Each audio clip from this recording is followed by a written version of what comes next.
ভালোবাসা দিবসে বিয়ে করলেন নাট্য পরিচালক দীপু হাজরা। এবার রণবীর সিংকে হত্যার হুমকি, ডন 3 এর গুঞ্জনে ইতি টানলেন ঋতিক রোশন। গায়িকার নাম ব্যবহার করে বিছানার চাদর বালিশ বিক্রি, আইনি ব্যবস্থা। এক নজরে বিনোদন দুনিয়ার আরো খবরাখবর জানাচ্ছেন আফফান মিতুল।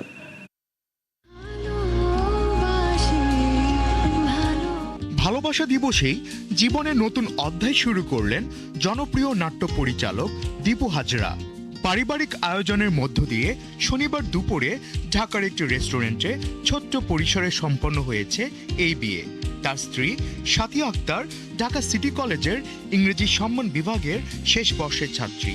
জানা গেছে দুই পরিবারের সমঝোতায় হলেও সাথী ও দীপুর পরিচয়ের সূচনা হয়েছিল প্রায় 3 বছর আগে সামাজিক যোগাযোগ মাধ্যম ফেসবুকে। সেখান থেকেই আলাপ, বন্ধুত্ব, তারপর ভালোবাসা। এবার প্রাণনাশের হুমকি পেলেন বলিউড অভিনেতা রণবীর সিং। হোয়াটসঅ্যাপে ভয়েস নোট পাঠিয়ে তাকে হুমকি দেওয়া হয়েছে। বিষয়টি সামনে আসতেই শোরগোল পড়ে গেছে। মুম্বাই পুলিশ এই ঘটনার তদন্ত শুরু করেছে। অভিনেতার বাড়ির নিরাপত্তা বাড়ানো হয়েছে। শুরু হয়েছে তল্লাশি অভিযান। জানা গেছে কয়েক কোটি রুপি না দিলে প্রাণে মেরে ফেলা হতে পারে বলে হুমকি পেয়েছেন এই অভিনেতা। হুমকি পেয়ে মুম্বাই পুলিশের দ্বারস্থ হন রণবীর সিং। ফারহান আক্তারের বহুল আলোচিত ফ্র্যাঞ্চাইজি ডনের 3য় কিস্তি নিয়ে গুঞ্জনের ডালপালা যেন বেড়েই চলেছে। রণবীর সিং এর পরিবর্তে নাকি সিনেমাটিতে দেখা যাবে ঋতিক রোশনকে, এমনটাই শোনা গিয়েছিল। সম্প্রতি এক সাক্ষাৎকারে সবার জবাব দেন বলিউড গ্রিক গড খ্যাত ঋতিক রোশন। তিনি জানান, ক্রমাগত এই জল্পনার আগুনের মতো ছড়িয়ে পড়েছে। এবার মনে হয় এর রাশ টানার সময় এসে গেছে তার।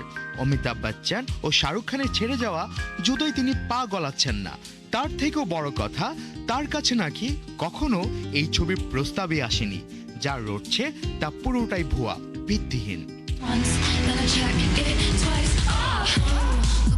পপ সম্রাজ্ঞী টেইলর সুইফটের নাম ও খ্যাতি ব্যবহার করে পণ্য বিক্রির চেষ্টার অভিযোগে একটি বিছানার চাদর ও বালিশ প্রস্তুতকারী প্রতিষ্ঠানের বিরুদ্ধে আইনি যুদ্ধে নেমেছেন এই তারকা।